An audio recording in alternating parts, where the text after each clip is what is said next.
everyone, and welcome to another deep dive. This time we're looking at something I bet a lot of you are curious about.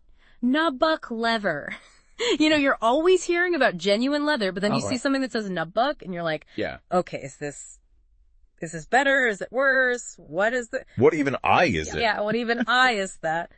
So we're going to try to answer all those questions today using this awesome blog post we found from Steel Horse Leather. It's called, What is Nubuck Leather? Nubuck versus Suede.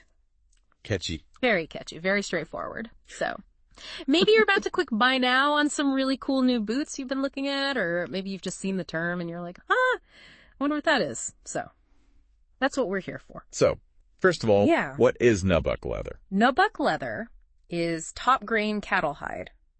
But the thing that makes it Nubuck is that the outer surface of the hide is sanded to create a really velvety, soft texture. Okay, so I've heard that about suede too, that it's sanded.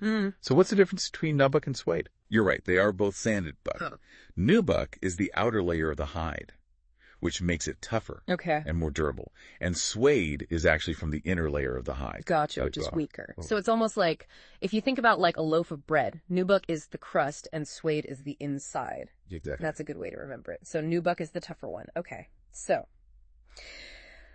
I'm trying to picture this in my head. What does it look like? Visually, Nubuck and suede can look very similar. Yeah. They both have that really soft, velvety texture, what they call the nap. Oh, I've heard that term before. Nap, okay. But a key difference is that Nubuck, unlike suede, does not develop a patina over time. Oh, really? Interesting. So it basically stays the same color. That's really interesting. So you're saying with suede, it gets that kind of like vintage look as it ages? Yeah. And Nubuck just kind of stays vibrant? Exactly. Huh. Okay, now for the history part. This is where things get really interesting.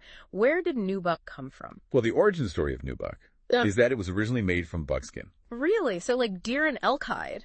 Yeah. Wow, so completely different from the cowhide they use today. Yeah. That's fascinating. And the article even mentions the Duke of Windsor wearing Nubuck Oxfords back in the 1930s, which really popularized the material. That's amazing. Yeah, he was. Talk about an influence. Right. So we've talked about how it's made and what it looks like and kind of the history. Now let's get to the practical stuff. How do we take care of Nubuck? Right. That's the great thing. It's super easy to take care of. Really? Yeah. Like, all you really need is a good quality brush. You don't even need any fancy cleaners or treatments. That's what I like to hear. Okay. So what about water? Because I know, like, with any leather, water is kind of the enemy. You know, Nubuck is sensitive to water. I'll give you that. It will darken when wet, but unlike suede, it does return to its original color once it dries. Oh, okay. That's interesting. So maybe not the best thing to wear on a rainy day hike then? Probably not. But for everyday wear, especially in like a more urban environment, it's a great choice. Okay, cool. So we've got some more cleaning tips to go through, but we're going to save that for next time. So join us for part 2 of our Nubuck deep dive. Looking forward to it. Okay, so we're back talking about Nubuck leather. Wow. Last time we talked about how it's made and what makes it different from suede. Right. But we kind of left off on a cliffhanger, talking about Nubuck and water. So we know it gets darker when it gets wet, but then it goes back to normal once it's dry. And you were saying that's different from suede, which can be a little more dramatic. Yeah, you definitely want to be more careful with water and Nubuck. So it's important to dry it quickly. If it does get wet, you know, just air drying in a cool place. No direct heat or anything like that. Gotcha. Okay, so say we've managed to avoid the rain. Everything's nice and dry. What about conditioning and protecting it? Is that something we need to worry about with Nubuck? Yeah, you do. Yeah. But again, Nubuck is pretty low maintenance. Like, leather is a natural material. And like our skin, it can dry out over time. Yeah, that makes sense. So conditioning is basically like giving it some moisturizer. Exactly. But you don't have to condition Nubuck as often as other leathers. The blog post just says, like, if you notice it's starting to feel stiff or dry, then you can use a conditioner. Okay. Like a little bit of mink oil can go a long way. Okay. Less is more. What about protecting it? Should we be spraying it with anything?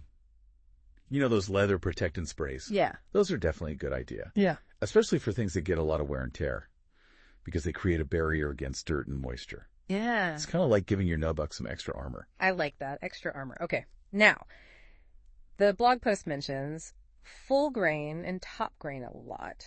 Can you explain what those terms mean? Sure. So If you think about a cowhide, it has different layers. Yeah. And the outermost layer, the one that was exposed to the elements, that's called the full grain. And it's the strongest and most durable part. Oh, okay. So like the VIP section of the hide. Exactly. Yeah. And full grain leather. It has unique markings and characteristics that add to its beauty and value. Okay. And then top grain is the layer just below the full grain.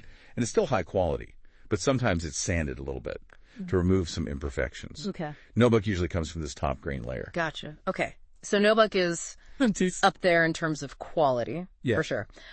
Are there any common misconceptions about Nubuck that we should clear up? Yeah. You'd be surprised how many people think that Nubuck isn't real leather. Seriously? Yeah. Just because it's soft? I know, right? I know. Nubuck is 100% real leather, often from that top grain layer. It's just processed in a way that gives it that unique texture and feel. Okay. So it's kind of challenging our assumptions about what leather can be. It can be tough, any is soft. Are there any other leathers that are kind of like Nubuck?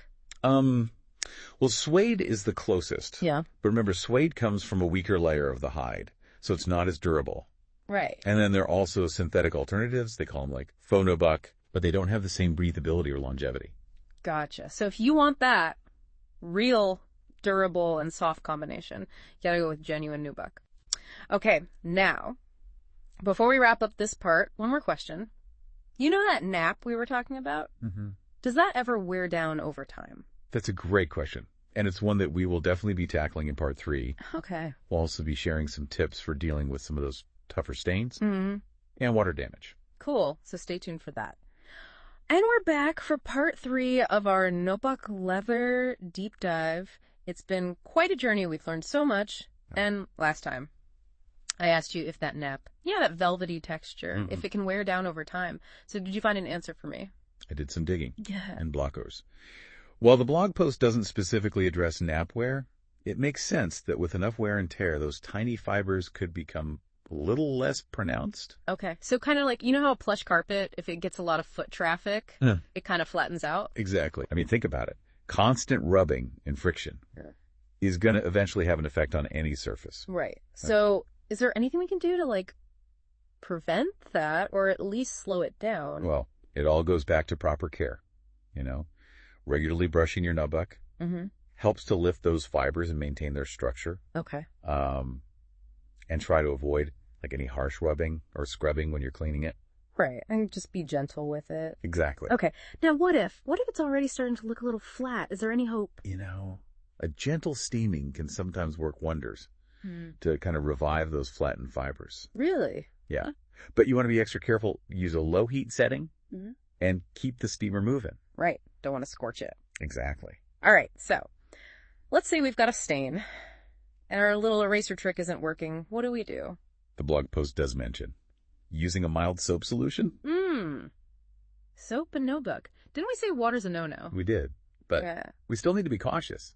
The key is to use like a tiny amount of mild soap, like a gentle dish soap, diluted in water. Okay. And you just want to apply it sparingly with a soft cloth. Yeah. And work it in really gently. And then blot, blot, blot. Exactly. Get that moisture out of there. And let it air dry completely, away from any direct heat sources. Right. Okay, so speaking of water, let's say the worst happens. We get caught in a downpour. Our Nubuck is soaked. Oh, no. Is there any coming back from that? Honestly. Yeah. In those extreme cases, it's probably best to consult a professional leather cleaner. Okay. Yeah, they probably have like special tools and stuff to deal with that. Okay. So I guess finding a good leather cleaner, that's going on my to-do list. So I was thinking about this. We talked about the Duke of Windsor and how he made those Nubuck Oxfords so popular. It just shows that Nubuck has real staying power. It does. It's been around for decades, but it still feels so modern and sophisticated. Right. And it's so versatile. Like shoes, bags, jackets, you can find it in so many different things. Yes. Okay. So as we wrap up this deep dive, I just want to say, I hope you learned something. I know I did. Me too. No matter what kind of Nubuck you have, whether it's a pair of boots or a vintage jacket, just remember, take care of it. Yeah. And it'll last you a long time. So thanks for joining us for another deep dive. See you next time.